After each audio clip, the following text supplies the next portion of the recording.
Ladies and gentlemen, welcome to It's Rainmaking Time. This is Kim Greenhouse. I'm very excited today to welcome Dr. Peter Glidden. He's a naturopathic physician. He is the author of a new book called The M.D. Emperor Has No Clothes, an eye-opening book that puts whole systems together about medical treatments, about nutrition, about the nutrients that are missing. There are going to be a lot of shocks in this book when you read it. Dr. Glidden has worked with a very, very well-known man named Dr. Wallach, who wrote Dead Doctors Don't Lie, and who has been educating the world about nutrients for many, many years. Our guest is extremely outspoken because he's so passionate about you being well. Ladies and gentlemen, give a warm welcome to Dr. Peter Glidden today. Oh, well, what a wonderful introduction, Kim. Thank you so much. Thanks for providing the platform, the microphone, and the megaphone for myself and others to, tell it like it is, because we're suffering needlessly in this country, and I just couldn't be happier to be here with you. Thank you so much. Thank you. I'd like to invite you to explain naturopathic medicine to us, how it's distinct from what we understand medicine to be today, and why you became an ND, that's N like Nancy, not an MD, is in Mary. Yeah, they couldn't. It's too bad it wasn't QD, right?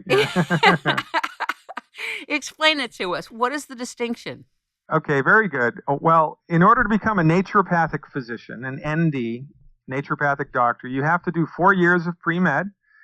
I did that at the University of Massachusetts in Amherst, graduated in 1987. Then you have to do 4 years at an accredited naturopathic medical school. And currently there are only 5. There are only 5 accredited naturopathic medical schools in North America. One's in Seattle, one's in Portland, one's in Scottsdale, Arizona, one is in Bridgeport, Connecticut, and one is up in Canada, I believe in Toronto. When you're a naturopathic medical student, it's a full-blown medical degree. It's 4 years of medical education. It's anatomy and physiology and pathology and cadaver dissection and diagnostic stuff and the whole 9 yards. And the education of a naturopath in the basic sciences is exactly the same as it is for an MD. The only place actually where our educations are different is in the application of therapeutics. Now, naturopathic physicians, surprisingly enough, are taught prescription drugs and minor surgery. So, and depending on the state that we live in and work in, we have prescriptive rights. For instance, in Seattle, Washington, where I lived and worked for a number of years as a naturopathic physician, I could prescribe drugs, deliver babies, perform minor surgery, work in hospitals, legally call myself a physician, order any diagnostic test that I wanted to, and it was all covered by insurance. Now, in the great state of Illinois, where I now reside, if I was to do exactly the same thing that I did in Seattle, I'd be thrown in jail for a year and fined $5,000 for practicing medicine without a license. That's because medicine has been monopolized in the United States in the last 100 years, and we can get into that shortly. And this is a point that everybody needs to understand. There is not a free medical market in the United States. It does not exist. Medicine has been monopolized by the M.D.s for the last 100 years, and it's a problem. And we're going to talk about that shortly, I hope. But back to naturopathy.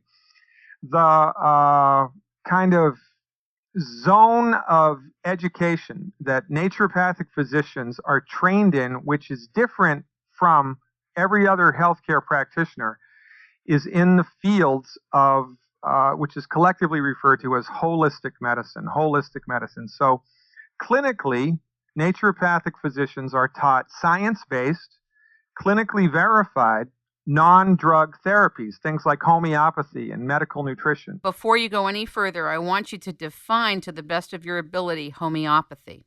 Well, you're making it easy for me now, right? Homeopathy is somewhat of a complicated subject. Now, historically, homeopathy was a separate and distinct medical profession, like naturopathy and chiropractic and acupuncture and botanical medicine and homeopathy and allopathy. Allopathy, allopathic medicine, is what M.D.s are trained in. M.D.s don't own medicine. M.D.s are trained in one piece of the medical pie, but they have pitched it to us for the last 100 years as being the everything. And everybody else, the homeopaths, the chiropractors, the naturopaths, they're all back of the bus quacks, and it's the M.D.s practicing allopathic, reductionistic, pharmaceutical centrist medicine. These guys are the kings of everything, right? And it couldn't be further from the truth. Homeopathy is one section, a subsection of the greater umbrella of holistic medicine.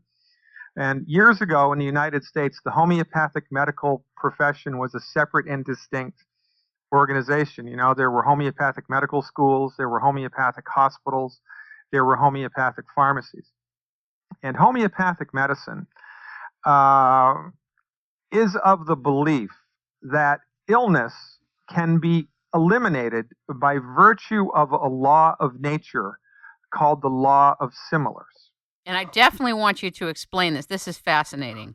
So if you went to see a homeopathic doctor and you had a migraine headache, and that migraine felt to you like your head was going to explode, like a balloon being filled with air and it was just going to pop, the homeopathic doctor would reference his research material and discover a medicine which, when given to a healthy person, would produce exactly the same symptom of the head feeling as if it were going to explode. Now, if I had another patient who had a migraine headache that felt as if their head was being squeezed in a vice, then as a homeopath, I would give that patient a different medicine, a medicine which, when given to somebody healthy, produced the sensation that their head was being squeezed between a vice. And similar to the way that vaccinations are supposed to work, when you take a homeopathic medicine which mimics your organic symptoms exactly, the body is brought into a state of balance and the illness disappears. It's a fascinating system of medicine. However, ironically and regretfully, at the turn of the century, in the early 1900s in the United States, that's really when the M.D.s started to monopolize and dominate the field of medicine in the United States. The law of similars, though, how did that come about? And that seems to be the foundation for homeopathic medicine. So tell me about the law of similars. When you say you're going to give a similar medicine to the kind of symptom you have, when you say medicine, what do you mean? You mean pharmaceuticals or something else? Okay, so that's a good point. Homeopathic physicians utilize as medicines substances from everywhere. Some of the medicines that we use come from the plant kingdom, like botanical medicine, like echinacea or golden seal. Some of our medicines come from the mineral kingdom, like sulfur or calcium. Some of our medicines have animal derivations, like bee venom or snake venom.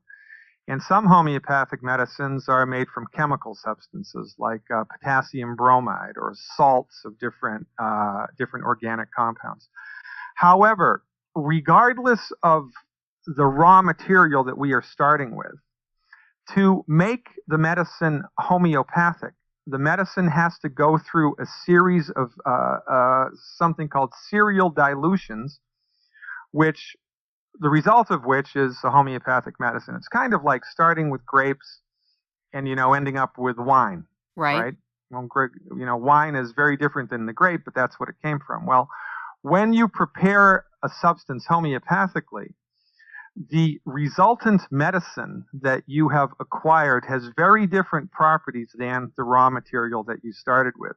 And this is perhaps the greatest field of controversy in the world of homeopathic medicine. There are actually 5 laws of homeopathy. This law is called the law of serial dynamization and potentization. So when we start, for instance, with the raw material gold, let's say we take gold and we powder it and we mix the gold with some water and then we prepare the powdered gold into a homeopathic medicine. the